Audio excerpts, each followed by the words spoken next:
Chapter 13, the Datta Gita. Om Shri Ganeshaya Namaha. Kashyapa said to Diti, once during the month of Magh of the Hindu calendar, the sun was in the Makara zodiac, Capricorn. Devas, Brahmins and others reached the Prayag Tirtha during a pilgrimage. They were happily bathing in the holy Tirtha in the auspicious month of Magh and were performing puja of Omkar Gananatha with devotion. Thereafter, they performed puja of Shankara at Triveni Sangam and the local deity Madhava, Vishnu, and exchanged interesting anecdotes from the past with devotion. Just then, an eminent yogi, Dattatreya, who was the founder of the path of Avaduta, arrived. Seeing the all-bestowing Omkar Gananatha, the Ganesha Brahma, he bowed to him and extolled him. Shankara and other devas, Kashyapa and other yogis were astonished. They approached Yogi Dattatreya, immersed in Ganesh Bhajans, who was an embodiment of Brahma, bowed to him and reverentially asked him, O Bhagavan, the one well-versed in all principles, the one who is one with the Supreme Brahma, the one who is embodiment of Brahma, you have come here of your free will. O Lord, you have assumed a corporeal form to purify mankind by enlightening them about the path of Avaduta. O Lord, we and our lineage are blessed and gratified by your darshan. Please enlighten Munis and Devas. When Shiva and other Devas extolled him with great humility in this manner, the Mahamuni was extremely pleased. Dattatreya said, O Brahma, Vishnu, Shankara and all other Devas, Angiras and other Munis, Sesha and other Nagarajas, I shall offer guidance for your welfare. Listen. Brahma manifests through the entire visible world. Sing his bhajans for your redemption, to attain prowess and to become one with the Supreme Brahma. There's no doubt about it. O dear Diti, listening to this assurance, the ecstatic devas prayed to the most eminent of yogis with their palms joined in reverence. Shiva and others questioned, O Yogiraj, you have merged into Brahma and have become one with his form. Despite this, why do you sing bhajans of Ganesha, the one who has assumed a form with a name, the one in the form and shape of Omkara? He is the family deity of those endowed with all three gunas. We have originated from him. There is no doubt about it. But we do not know why he is the principal deity of yogis. Hearing their words, Dattatreya smiled. He felt happy and inspired to impart this knowledge. Datta said, the Vedas have said that Ganesha is the Lord of Brahmas. They also elucidate that the Supreme Brahma has assumed the form of different Brahmas in this world. Maya, O Devas and Munis, listen. Anna Brahma, which means that Maya entices us in the form of food. Annamaya Brahma. Prana or life force or life energy is also Brahma. Maya entices us in the form of Prana, Pranamaya Brahma. Mind is Brahma, Manomaya Brahma. Maya exists in the form of mind. Vijnana, intellect, wisdom, knowledge is Brahma. Maya entices us in the form of Vijnanamaya Brahma. Ananda or bliss is also Brahma. Maya entices us in the form of Ananda, Anandamaya Brahma. It is said that Chaitanya is Brahma. The word Chaitanya means consciousness or spirit or intelligence or sensation. It is a pure consciousness or the cosmic intelligence, the consciousness that knows itself and also knows others. It also means energy or enthusiasm. Maya assumes the form of Chaitanya. It is said that Brahma is in the form of Bindu and Maya is a form or manifestation of Bindu. Bindu is considered the point at which creation begins and may become unity. It is also described as a sacred symbol of the cosmos in its unmanifest state. It is said that Soham, Aham is I am He, the deity and I are one, is Brahma. And the realization that Soham is Brahma is a creation of Maya. Bodha, enlightenment, is said to be Brahma. Maya entices in the form of Bodha. The Deha of the Videha Brahma is Maya. O Mahadevas, Brahmajnanis, the one well-versed in the knowledge of the divine, are deluded by Maya and misguided to think of themselves as Brahma. It is said that karma is Brahma. Here, Maya entices in the form of karma. It is said that knowledge, jnana, is Brahma. Here too, Maya is in the form of jnana. When we mention Samabrahma, Maya assumes the form of Sama, Vishnu. When we mention Sahaja Brahma, Maya assumes the form of Sahaja, Shiva. When we mention Asad Brahma, Sat Brahma, Maya takes the form of Sat. O Munis and Devas, when Brahma is mentioned in the Maya form, Maya, homogeneous existence of existent and non-existent forms, Maya has created this duality. When we mention Brahma as unmanifest Brahma, the state of being unmanifest is also created by Maya. We mention that Brahma is Swa-samvedya, self-realized. Maya has created the bliss in Swa-samvedya. The great Mahavakyas that appear in Vedas and other scriptures use words to describe Brahma as Atma or soul, Advaita or non-dual, the one, the all, etc. The Mahavakyas are Prajnanam Brahma, Ayam Atma Brahma, Tattvamasi, Aham Brahmasmi, Brahma Satyam Jaganmitya, Ekam Evad Advitiyam Brahma, Soham, and Sarvam Khalvidam Brahma. It is believed that the words Shiva, Vishnu, and others represent Brahma.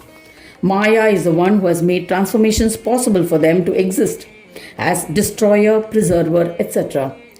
Earth, Prithvi, and other elements represents Brahma.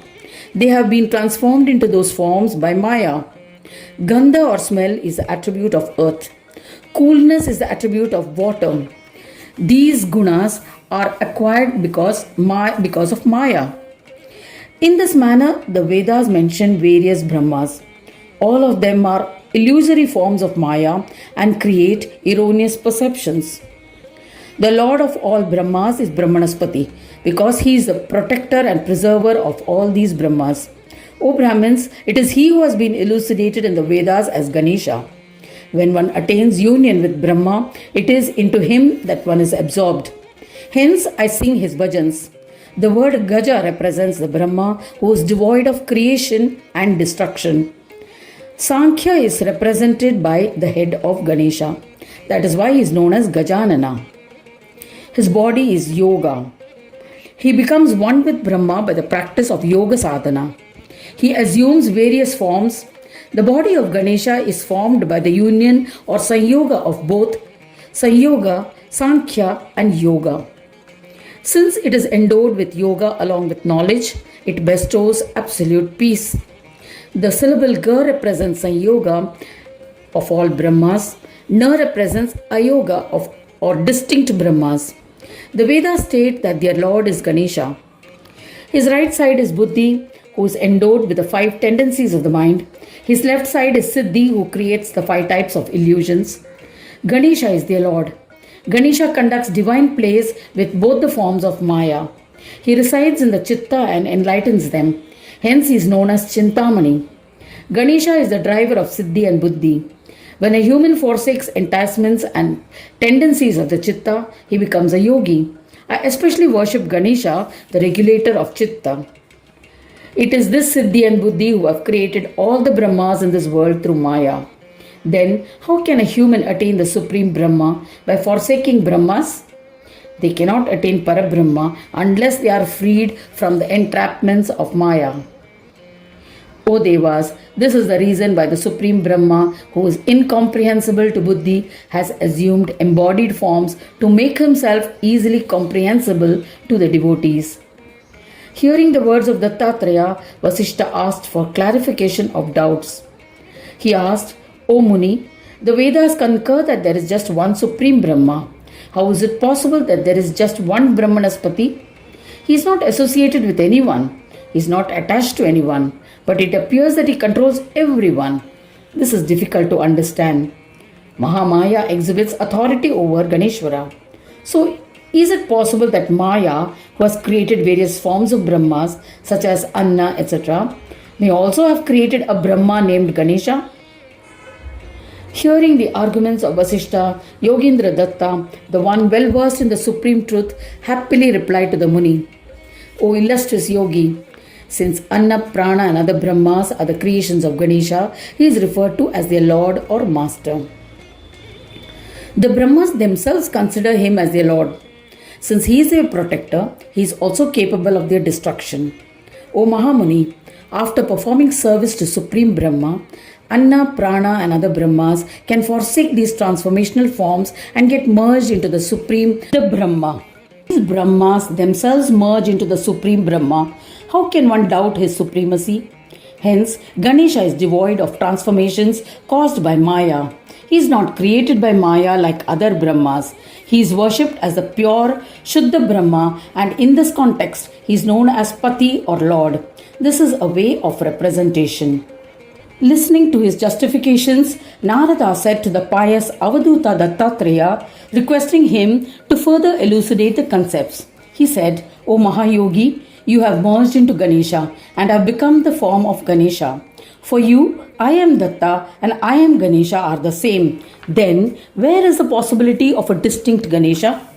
Since you both are identical, then whom do you value in the idol of Ganesha? These are my doubts, O Omniscient One. Please explain. Datta replied, my body bears a name and form like other human beings. Hence it indulges in auspicious and inauspicious deeds every day. O learned one, Brahma exists everywhere. There is no doubt about it. But note that the degree of its authority varies. The powers associated with the word Brahmanaspati solely vests with Ganesha. Comprehend that even though Shiva, Vishnu and others are Brahmas, they do not possess similar authority. Therefore, when one realizes that the most powerful Ganesha form of Brahma resides in our Chitta, then all those striving for the position of Brahma will always worship him. This is the reason I possess a corporeal form and Ganeshwara is the form of Brahma. I worship him while performing activities relating to my physical body. Engaging in activities is the inherent nature of a physical body. Thinking is the inherent nature of the chitta, mind. In the same manner, my body is engaged in the activity and my chitta is engaged in contemplation on Ganeshwara. The Brahma who enlightens them both is Gajanana himself. Who other than Gajanana would they worship? The Brahma within me is united with the form of Ganesha and has become one with it. My body performs austerities towards that supreme Brahma. My chitta is always singing bhajans of the self-enlightened Brahma. It is through the yogic path that I worship Gajanana. I am not different from Ganesha. You need to decide to whom you are addressing your question. O eminent one, the ease with which I perform activities such as eating, etc., with the same ease I sing bhajans of Ganesha. Even if I reside in this body, I do not enjoy it. Similarly, I am neither in this body nor am I a devotee of Ganaraja. I perform these activities as an obligation towards my body. Those who have merged with the Supreme Brahma do not sing bhajans of Gananayaka. However, his body and his chitta perform their inherent duties. There is no distinction amongst yogis who have attained union with the divine. However, a devotee is most superior. Hence, I happily sing bhajans of Ganesha. The one who will not worship Brahma, residing in the body and in the chitta effortlessly, will be considered as a Brahmagna, a sinner who killed a Brahmin. Seeing the peace-bestowing Yogisha, Ganesha, established in an idol, the chitta of a yogi will be instantly overwhelmed. Listening to these explanations, Shiva and other devas and Narad Muni became happy and bowed to him. They were astonished at these leelas. They happily said to him, O Yogiraj, by clarifying our doubts, you have brought us all on the same path. Humans have different opinions, have forsaken Ganeshwara, and have been led astray. Vigneshwara has created you, the one well versed in yoga, to destroy this confusion and bestows peace to all. They all praised Datta in this manner. Datta grinned and departed. O dear Diti, Shiva and other devas, Vasishta and other munis returned to their respective abodes. Kashyapa then said to Diti, I have narrated the Datta Gita, which is the essence of all Shastras, and which bestows peace and all siddhis to the one who reads or listens to it. Hearing the narration of Kashyapa, Diti offered pranams to him. She became a firm devotee of Vigneshwara. Thus ends the 13th chapter titled The Datta Gita in the 7th Khanda of the Purana Upanishad, Srimad Mudgal Puran, describing the legends of Vignaraj, dedicated to Shri Gajanana, end of chapter 13.